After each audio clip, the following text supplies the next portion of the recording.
Pemirsa, dua komedian ini membuat dunia layar kaca penuh tawa. Tingkah mereka yang kocak diselingi sketsa parodi menjadi andalan.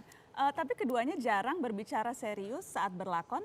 Apa kira-kira kata mereka tentang politik? Sudah hadir di studio dua komedian, Andre Taulany dan Entis Sutisna alias Kang Sule. Selamat malam Kang Sule. Selamat malam Mas Andre. Keren gayanya, dah. Terima kasih sudah hadir di Mata Najwa. Sama-sama. Sehat-sehat? Alhamdulillah. Ini membayar hutang aja sih sebetulnya. Ya. Jangan dibuka di sini dong, iya. bayar utang ya. Iya, kan dulu datang ke ini talk show, sekarang iya. saya di sini. Iya. Soalnya memang harus gitu biar impas kita. Betul. Setelah ini kita bikin utang baru ya Kang? Boleh. Sekarang kita datang ke tempatnya Mata Najwa, nanti mungkin ke rumah Nana lah. Silaturahmi. Ingat dah Haji lo. Iya. Saya mungkin sudah tidak perlu diperkenalkan, cuma ada cerita sedikit tentang dua orang komedian di depan saya, kita lihat yang berikut. Entis Sutisna, akrab dengan nama panggung Sule, mulai dikenal sejak menang dalam kompetisi lawak bersama grup SOS di televisi. Dia memilih nama Sule karena rambutnya yang gondrong serta sering disemir kuning dan singkatan dari Sunda Bule. Selain sebagai komedian, Sule yang tambah melejit namanya lewat program opera parodi di televisi juga pernah membuat album yang dinyanyikan bersama sejumlah komedian lain. Sule yang mempopulerkan slogan Prikitiu dalam lawakannya kini memandu sebuah acara talk show bersama Andre Taulany. Sementara Andre Taulany, mantan vokalis grup band Stinky ini, mulai terjun ke dunia komedi sejak bergabung dalam program televisi Ngelenong Nyo. Dia tambah terkenal sebagai komedian saat ikut berperan di opera Van Java. Dalam perjalanannya berperan sebagai komedian, Andre juga pernah menjajal terjun ke dunia politik, mencalonkan diri sebagai wakil wali kota Tangerang Selatan. Setelah gagal, dia kembali lagi menekuni dunia hiburan dan setia berpasangan dengan Sule. Ada itu kan baru sedikit. Ada yang perlu ditambahin nggak? Kira-kira apa sih yang perlu nih pemirsa Mata Najwa tahu tentang sosok Kang Sule dan Mas Andre? Aku manggilnya Mas atau apa ya? AA aja. AA. Sama ya udah sama AA Andre. Kang Sule yang orang perlu tahu tentang partner Kang Sule apa? Yang belum ada di profil tadi. Waktu nyalonin. Mulai lu kan. Nggak apa-apa buka di Mata Najwa yang rahasia-rahasia dibuka nggak apa-apa. Iya, yang namanya teman kan harus saling membantu ya. Tapi perekonomian tetap harus jalan. Jadi ceritanya saya disuruh, saya mau nyalonin nih, tanya sama Pak Arsid di Tangerang Selatan. Nah terus gue harus ngapain? Gue harus joget-joget gitu. Kan? Nggak lu bantuin gue dong. Ya udah, akhirnya kita bantuin kampanye 1 hari itu. Nyampe kita terjebak di jalan waktu itu, jauh perjalanannya. Ada mobil karena mobil nggak bisa masuk. Karena penuh orang? Bukan penuh orang, kealing rel kereta. Akhirnya saya berempat, Nunung, Parto, Ajis pada waktu itu kita di kereta 1,5 jam. Dan dia tidak tahu karena dia naik mobil. Wiu. Oh dia pakai patwal? Itu pengalaman yang paling pahit seumur hidup saya. Tapi demi seorang teman Tapi ya? demi seorang teman saya rela untuk dia walaupun gagal. Walaupun gagal, tapi demi teman. Oke.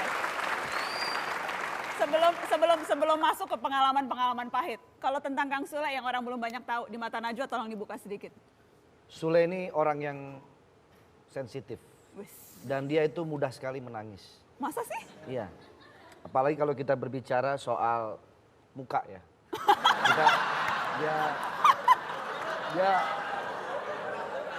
Tapi Sule yang dulu sama sekarang berbeda.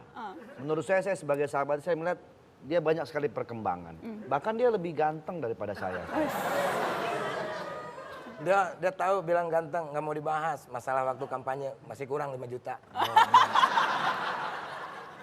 Kan perjanjiannya kalau menang gak bayar gitu. Oh iya. Kan gua gak menang. Kalau kalah nggak bayar. Tapi sebetulnya dengan pengalaman politik, dengan bantuin politik, kok kalau di televisi jarang bahas politik? Jarang, karena kalau saya kan lebih ke memberikan hiburan kepada rakyat.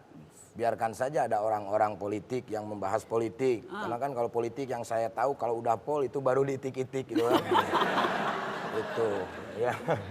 Jadi ya kita mah yang update aja lah gitu kan. Kayak kursi sini mungkin kita tinggal pakai peci, masukin tangan sini udah gandain uang banyak gitu kan. Gitu. Kayak yang ini ya Kang? Ya paling begitu-begitu doang kalau urusan politik karena saya nggak ngerti politik terus Nggak ngerti terang. politik. Banyak banget tawaran saya untuk menjadi wali waktu itu. Cuma Wali kota. wali kelas. Gitu. Tapi memang selalu menolak. Iya selalu menolak karena Andre juga pada waktu itu saya mau coba nih, kalau coba sih nggak apa-apa tapi kan loh kok buat politik kok coba-coba sih Andre gitu kan, tapi nggak apa-apa kalau untuk pengalaman gitu kan, takutnya nanti gagal Andre, dan itu betul gitu kan. Itu karena politik kan kuat banget, kita juga nggak tahu ada istilah katanya penggelembungan suara, yang gelembung padahal kan balon atau nggak air ya.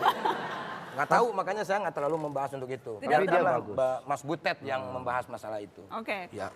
Tapi kalau gitu saya mau puterin satu hal nih pemirsa. Ini bukan untuk mengungkit luka lama nih, AA.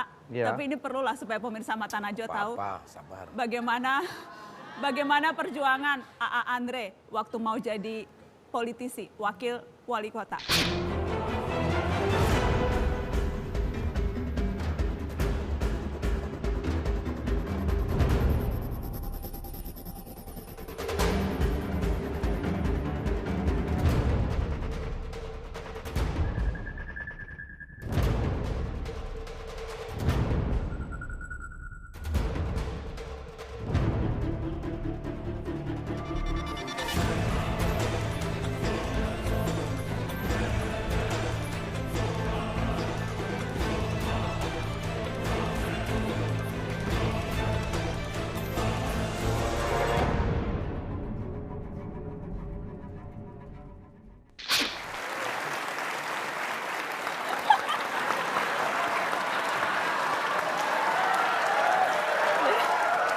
Jadi karena nomor 3 ya, Iya. jadi gini ya? Itu Iya. karena nomor 3. Dan itu sebetulnya cikal bakal saya, kenapa akhirnya Pak Jokowi niru saya.